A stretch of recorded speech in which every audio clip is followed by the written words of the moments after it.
Oi, pessoal, mais um episódio do Conversa com Ciência, né, que é um projeto da Fundação Astef e a SBPC. Eu sou o professor Barros Neto, presidente da Fundação Astef e professor titular da Universidade Federal do Ceará, e o âncora desse projeto. Tá? Então, a ideia dele aqui é justamente trazer ciência de forma coloquial, né? Por isso que é Conversa com Ciência, é um bate-papo. E para esse bate-papo hoje, né, eu tenho o prazer de ter aqui conosco nosso amigo aí, Rodrigo Porto, né, que é uma das referências aqui no Brasil nessa questão de telecomunicações, 5G, inteligência artificial. Né? O Rodrigo é professor da Universidade Federal do Ceará, formado também lá pela Universidade de Engenharia Elétrica e tem doutorado pela Unicamp. Queria agradecer hoje, atualmente ele é pró-reitor adjunto, né, de pesquisa e pós-graduação da Universidade Federal do Ceará, né, e é um prazer tê-lo aqui, Rodrigo. Muito obrigado por estar aqui conosco. Obrigado, Carlos Neto. Prazer o convite. Muito obrigado. Estamos aí.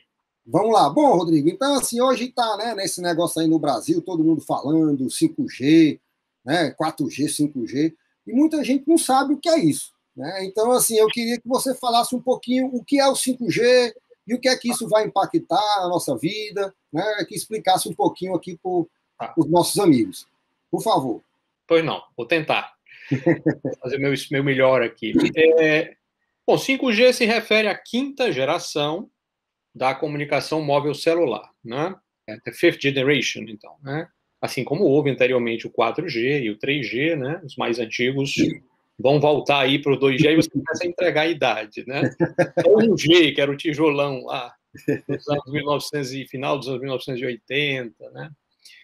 Então, assim, é uma especificação de tecnologia, um padrão técnico, né, que é desenhado por um organismo internacional, alguns organismos internacionais de telecomunicações, mas que é fundamentalmente puxado pela indústria de telecomunicações, incluindo as operadoras, os fabricantes, né, também as agências reguladoras. Existe espaço também para a entrada de informação de universidades e institutos de pesquisa. Tem um período aí de alguns anos em que essa tecnologia é discutida. Depois disso é feito um conjunto de especificações técnicas e por escrito, e a tecnologia ela é aberta e global. Né? Por isso que você viaja o mundo inteiro com o mesmo smartphone, porque os equipamentos eles seguem o mesmo padrão técnico, assim como o Wi-Fi também, ou seja, tem toda uma compatibilidade, o que não impede que haja competição entre os fabricantes pela qualidade, pelo desempenho, pelo preço, né? Mas tecnicamente eles seguem o mesmo padrão. Então a gente vem numa evolução, né, que mais ou menos tem ocorrido a cada 10 anos, a cada década. Da primeira geração, que era analógica, para a segunda, que foi digital, foi quando surgiu a mensagem de texto. O 3G, ele deu uma primeira abertura para a internet móvel, mas ainda era muito focado na telefonia tradicional. O 4G foi que a banda larga móvel de fato explodiu com a invenção do smartphone, foi uma coisa independente, mas concomitante. A invenção do smartphone ali pelo final da década de perto de 2010, um pouco antes de 2010, o lançamento do 4G, a invenção do smartphone, no caso pela Apple com o iPhone, essas duas coisas se encontraram, né, e aí houve essa explosão da banda larga móvel com consequências, transformações sociais, políticas, econômicas, que nós ainda estamos tentando entender. Isso aí também é uma coisa que o pessoal fala muito, né? Banda larga. Né? Então, assim, o que é essa banda larga e o que é que isso tem a ver com 5G? Né? É porque antigamente, quem é mais antigo, né? Não é minha época. Acessava a internet por uma linha telefônica, era discada. Essa era a banda estreita. Então, tem banda larga para também diferenciar, porque a velocidade de transmissão é bem maior. Para o público em geral, a ideia de banda larga dá uma ideia de como se fosse uma rodovia muito larga. Né? Certo. Trafega muitos carros, no caso, trafegam muitos bits, muitas informações. E nesse caso aí, trafega, por exemplo, o sinal do telefone, a internet, né, a TV a cabo, tudo vai dentro dessas bandas, dessa estrada aí que é larga. Né? Estrada digital. O termo banda, ele tem sim um fundamento técnico, porque é uma banda de frequência, no espectro de radiofrequência, que você transmita as informações por ondas de rádio, né? Então, é uma banda, um pedaço do espectro. Ele é mais largo, portanto, ele cabe mais informação, né? E isso a gente está experimentando. Hoje em dia, o próprio 4G já tem uma velocidade muito boa para muitas aplicações, né? Você consegue assistir filmes de boa qualidade, ver televisão ao vivo, né? Enfim, a gente faz muita coisa com o 4G. Se a gente fosse parar o mundo hoje com as aplicações que a gente conhece no smartphone, né, que são redes sociais, vídeo, mensagens de áudio, fazer um upload de uma foto com rede social, enfim, tudo isso que a gente faz hoje, o 4G mais ou menos dá conta. Mas aí o que acontece? A indústria de telecom, ela está sempre tentando antever tendências, assim como foi lá atrás, quando ela viu a questão da internet e começou a criar uma banda larga sem fio móvel para que a internet, que era toda fixa, não sei se você lembra, a internet era toda fixa, toda cabeada, né? A indústria lá atrás viu essa oportunidade e começou a criar, então, uma tecnologia para que a internet migrasse para o celular. E isso aconteceu e é um grande sucesso, né? Bom, a indústria hoje não, já há alguns anos que o 5G começou a ser concebido, já tem alguns anos, né? Já é uma realidade técnica hoje, mas a concepção tem alguns anos já de trabalho. O que é que ela anteviu? Ela anteviu processos de transformação que o 4G já começou a sinalizar, né? Mas que vão se acelerar e que o 4G não foi preparado para absorver. Então, nós estamos falando, por exemplo, de automação em larga escala, né? Nós estamos falando de cidades inteligentes, nós estamos falando de veículos autônomos, né? Nós estamos falando de indústria 4.0, agricultura de precisão, monitoramento ambiental de precisão, ou seja, um big data, vamos chamar assim. Ok.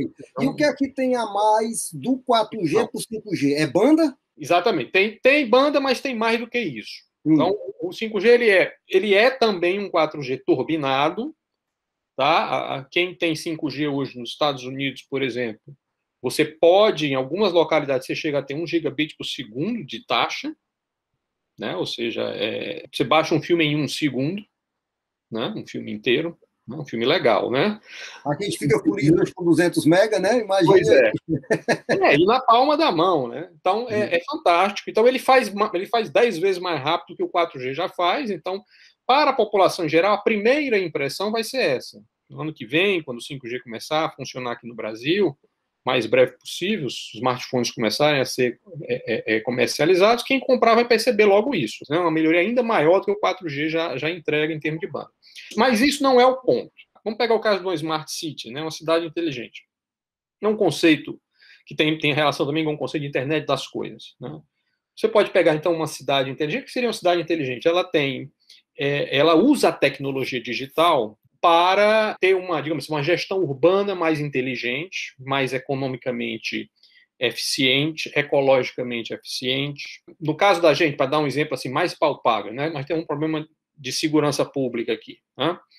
Então, com o 5G, você pode pegar uma câmera 5G, uma câmera de alta definição, 4K, e simplesmente botar uma célulazinha solar ali em cima dela e simplesmente pregar num poste, no meio da cidade. Não precisa nem de energia elétrica, nem de cabo.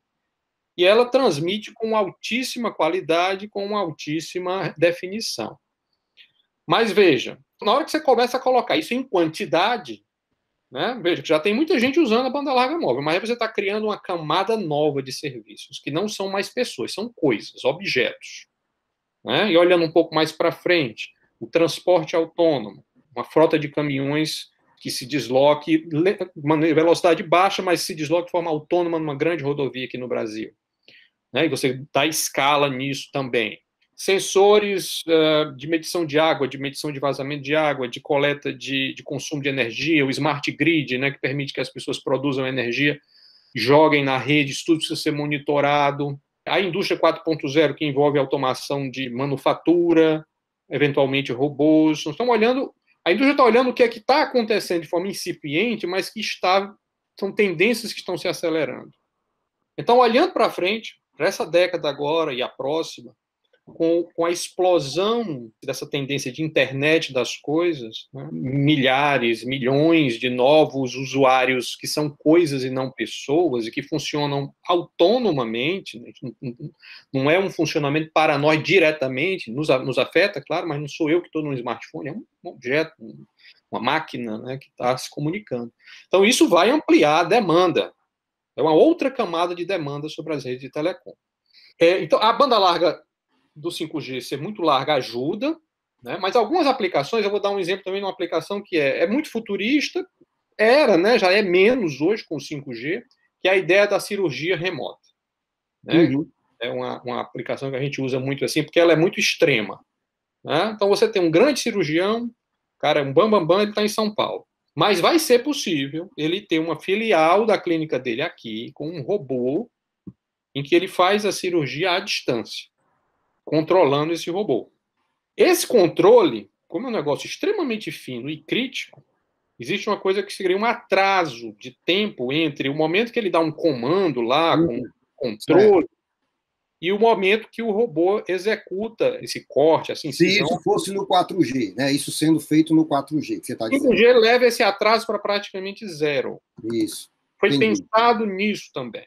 O 4G não pensou muito nisso. É bom o atraso, mas não é tão crítico assim, né? No 5G, você pensou em levar isso praticamente zero. Ou seja, você faz o controle remoto de um trator à distância, de um robô numa mina, com um vídeo e com um joystick aqui que você pode ir fazendo os movimentos, né? E a resposta é quase imediata, o que dá a sensação de que você está no local controlando o objeto, porque a gente tem as pesquisas, se começa a haver um atraso um pouquinho maior nesse tipo de controle, é arriscado ter um desastre, porque você dá um comando, aquilo demora um pouquinho, você acha que o comando não chegou. Aí você dá outro, é um feedback, você dá um reforço, né? Aí a coisa, daqui a pouco, em 2 comandos de uma vez.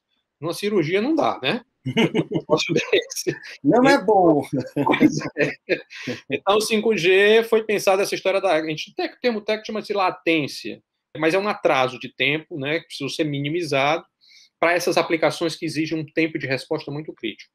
Tá? Então, foi pensando nisso. E eu acho que são tendências reais que vão... O Brasil... Alguns países estão mais adiantados, o Brasil vai nessa também, não tem como não ir. Não tem volta, né? E a gente vai ter a estrutura com o 5G para implantar. E, na realidade, hoje você já tem muita coisa com 4G, né? Por exemplo, hoje você tem os ônibus sendo monitorados, que já fica avisando lá na frente, ó, o ônibus chega em tantos minutos. O Waze, por exemplo, né, que é um... Então, assim, isso já é usando o 4G, né? Então, assim, imagine quando eu tiver o 5G, que eu vou ter uma capacidade melhor, um desenvolvimento tecnológico mais avançado, né? Isso. Você vai conseguir ampliar a escala desse tipo de serviço e incluir esses serviços que eu te falei, que são muito críticos e sensíveis ao atraso. E vocês trabalham lá, né, no GETEL, eu me lembro, você falando do 5G, isso aí já há alguns anos, 5, 6 anos, vocês já estavam desenvolvendo pesquisas, ainda na forma embrionária, usando já o 5G, né? Exato, como eu lhe disse, essa tecnologia tem 3 momentos, né? Tem um momento que é um grande brainstorming, que é mundial, entre a indústria, os fabricantes de equipamentos de rede, os fabricantes de smartphones, as operadoras, tem também o espaço para a comunidade técnico-científica. Um grande brainstorming, ali saem algumas ideias, isso tem uma filtragem, são eleitos alguns conceitos-chave, algumas definições, isso vai para uma fase de padronização. Essa fase de padronização é quando você vai escrever os documentos técnicos, que são quase como uma planta baixa aí de como é que você vai fazer o equipamento futuramente, para que todo mundo faça equipamentos compatíveis. Trabalho muito minucioso, né, muito técnico. Depois isso vai para as empresas fabricarem, né, para finalmente chegar na ponta e as operadoras comprarem o equipamento, instalarem e começarem a comercializar os planos e os smartphones. Nós estamos já nessa realidade em muitos países. E no Brasil está um pouquinho atrasado por questões regulatórias, mas tecnologicamente já está resolvido já desde 2020. Já está tudo então, esse brainstorm ele começa lá 5, 6 anos antes, né, porque a coisa vai evoluindo. Então, fazendo um spoiler aqui, a gente começou a pesquisar o 6G já. Pois é, eu já ia fazer essa pergunta. Ninguém sabe bem o que é ainda. Né? Aí, nesse momento do brainstorm, surgem as aplicações assim, mais... Né? Um brainstorm recente mesmo, eu dei a sugestão. Olha, nós precisamos começar a pensar na internet que vai ser instalada em Marte e na Lua. Mas não é um absurdo, não. Eu estava lendo hoje que já estão criando uma internet para a Lua, para poder fazer ligações e tudo mais, já para pensando nos cientistas que vão base, né? Uma base que vai ter lá, né? É o viés do jornal. Exato. Eu me lembro que a gente estava no 4G e já falava no 5G. Agora nós estamos no 5 e estamos falando no 6. Né? Nosso papel aqui na academia é um pouco esse, né? Puxar a fronteira, né? Empurrar a fronteira e pesquisar para também não adianta você só jogar as ideias e também depois não ter subsídio para torná-las reais, né? Mas esse é o processo. Os desafios, né? E aí vamos atrás, correr atrás, usar o que a gente tem, que é a massa encefálica, né? E a capacidade de ir atrás de resolver isso, né? Então, é assim que o mundo evoluiu, né? Foi com esses desafios, né? Exato. Então, assim, em resumo dessa questão do 5G, há uma maneira, né, que a indústria e a comunidade de telecomunicações vê que o 5G, o impacto maior dele é sobre as empresas, as organizações e os governos. Porque nós temos mais de 8 bilhões já de smartphones e de telefones celulares. Tem mais telefone celular do que gente. Então, a conectividade já é muito boa, a gente vai melhorar essa conectividade, mas a grande novidade do 5G vem para os governos, vem para as indústrias, as empresas, as ONGs, enfim. É uma série de projetos na linha ambiental. Por isso, como você já falou, né? Vai juntar as coisas. Transporte, né? Exatamente, transporte. O 5G é como se fosse essa infraestrutura básica em cima da qual os desenvolvedores de aplicativos, né, os engenheiros vão propor soluções usando essa infraestrutura que vai estar adequada para as mais variadas aplicações, né? Rodrigo, muito obrigado, viu? Eu saí daqui quase expert em 5G. É isso, estou à disposição aí. Mas foi muito bom, viu? Obrigado aí. Bom, pessoal, aqui espero que vocês tenham gostado. Eu gostei muito, né? Foi muito interessante conhecer um pouco essa questão do 5G. Né? Tem muita coisa, todo mundo fala, né? E eu acho que tem aí que vocês consigam ter tido um pouquinho mais de conhecimento, né? Já dá para tomar uma cervejinha dizendo o que é o 5G, não é isso? Bom, ok. Hoje é cervejinha dentro de casa, né? Não pode tomar fora. Bom, pessoal, isso aqui eu queria, Rodrigo, agradecer mais uma vez aí a sua disponibilidade, estar aqui falando conosco, viu? Foi excelente. E agradecer a vocês aqui pela audiência, né? Nos visite lá nas nossas redes sociais, temos no Instagram, temos no Facebook, temos no Twitter, né? E temos também lá no YouTube, nosso canal, Conversa Consciência. Entre lá, nós temos já todos os vídeos do programa. Faça lá um like, curta, bota o sininho, faz o que for, né? Para a gente valorizar cada vez mais a ciência. Obrigado, pessoal. Fiquem em casa, fiquem bem, fiquem com saúde. Um grande abraço.